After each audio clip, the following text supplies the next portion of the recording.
पूरी दिल्ली में जिस तरह से सरकार स्वतंत्रता दिवस के अवसर पर सप्ताह भर स्वाधीनता दिवस मना रही है और स्वच्छता, पौधारोपण और साफ सफाई पर काफ़ी ध्यान दिया जा रहा है। और 14 अगस्त को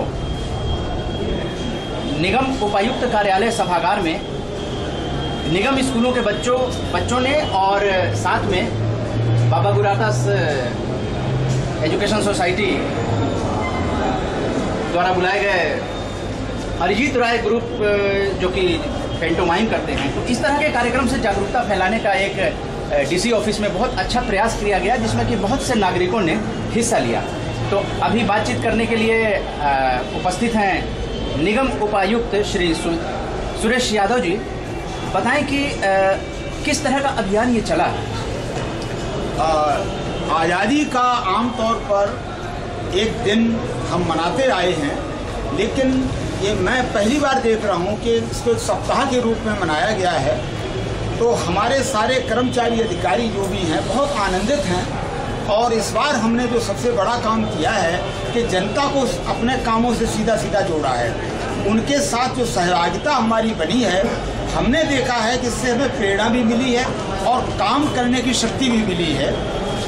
जैसे कि हमने श्रमदान जो है बसंत कुंज में वहाँ के रेजिडेंट वेलफेयर एसोसिएशन के साथ मिलकर किए हैं। इसी तरीके से हमने एनजीओ के साथ मिलकर के ये जो आज सांस्कृतिक कार्यक्रम किए हैं, विशेष रूप से स्वच्छता, शिक्षा और स्वास्थ्य के प्रति जागरूकता फैलाने के लिए किए हैं।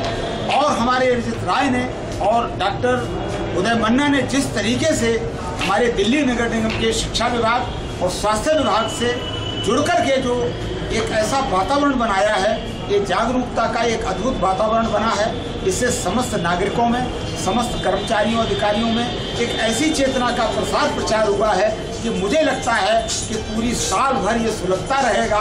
और अगला जब 15 अगस्त आएगा, उससे पहले फिर हम इसी तरीके से प्रेरणा लेकर अपने कार्यों को नए सिरे से, नए संकल्पों में फिर जुटेंगे।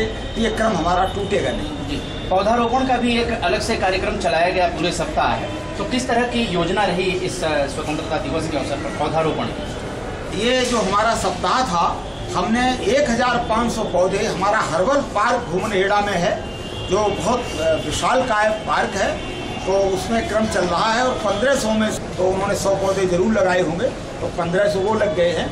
और हजारों पौधे हमारे विभिन्न गार्डनों में, उद्यानों में लगाए गए हैं। बताएं, दिल्ली नगर निगम गलियों की साफ सफाई के लिए जो योजना है उसको और सशक्त तरीके से किस तरह से लागू कर रही है?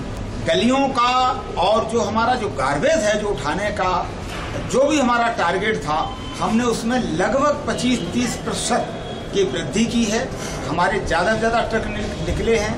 हमारे अधिकांश कर्मचारी, सफाई कर्मचारी सड़कों पर रहे हैं, गलियों में रहे हैं। यही नहीं, हमने मुख्य रूप से जो फटीग का कार्यक्रम होता है दोपहर दूसरी पारी में जो लगाया जाता है, वो प्रत्येक वार्ड में ये चला है और हमें नागरिकों का बहुत समर्थन मिला है। और हम ये पा रहे हैं कि जिस तरह से उत्साह से हमारे कर्मचारियों ने काम किया है, तो मैं उन्हें बधाई भी देना चाहूँगा कि उन्होंने हमारे इसको सफल बनाने के लिए बहुत कार्य किया। जी, हमें लगता है कि जो कर्मचारी अच्छे काम कर रहे हैं, उत्कृष्ट सेवा करने वाले जो कर्मचारी हैं, उनका उत्साहवर्धन करने के लिए निगम की क्या योजना है? कैसे आप उनका उत्साहवर्धन करेंगे? जो आपके निगम में सबसे उम्दा काम करते हैं, आप उन्हें बधाई जो दे रहे हैं।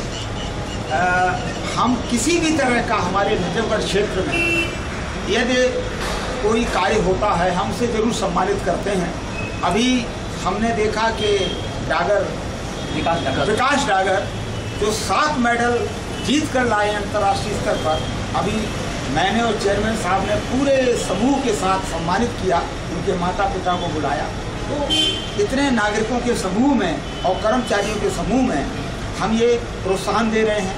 हमारा शिक्षा विभाग तो निरंतर ही इस तरह के कार्य करता रहता है। और जो स्वच्छता, सफाई और स्वास्थ्य के संदर्भ में अन्य लोग हमें जो भी मिलेंगे, हम मूल्यांकन करेंगे, हम उन्हें पुरस्कृत करेंगे।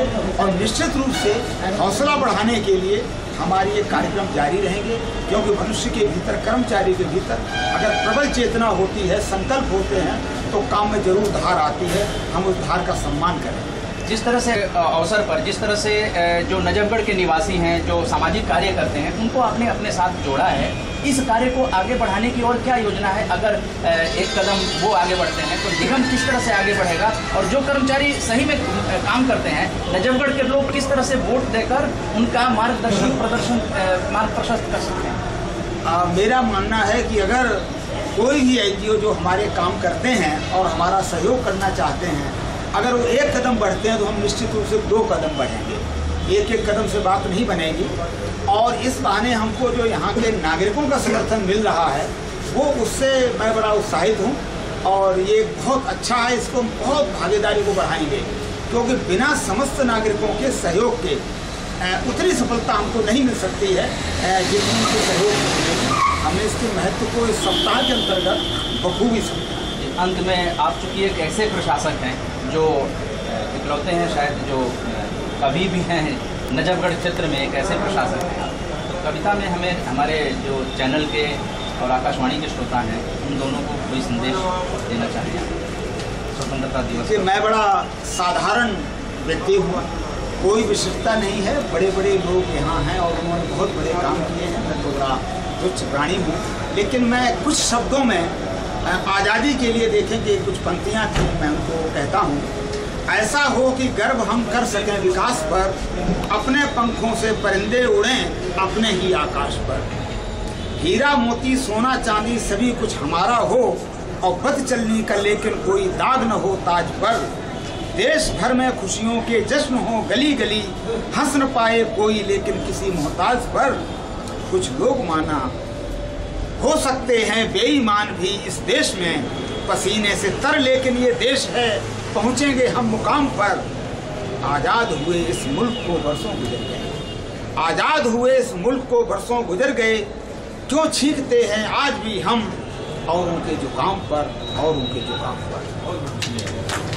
मैं चाहूँगा इसे कविता की तरह लिया जाए।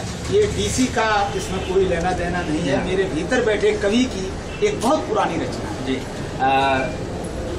चैनल के दर्शकों और श्रोताओं, आपने ह्यूमन पुलिसिंग का नाम तो सुना होगा, लेकिन जिस तरह से नजफगढ़ क्षेत्र में निगम उपायुक्त जिस तरह से कर्मचारियों का उत्साहवर्धन कर रहे हैं और ज़्यादा से ज़्यादा समय नजफगढ़ को दे रहे हैं, रात और दिन, ये हमने देखा है, तो निश्चित रूप से आशा की जा सकती है कि नजफगढ़ में बहुत बड़े बदलाव की आशा की जा सकती है। आपका बहुत बहुत धन्यवाद बातचीत। धन्यवाद।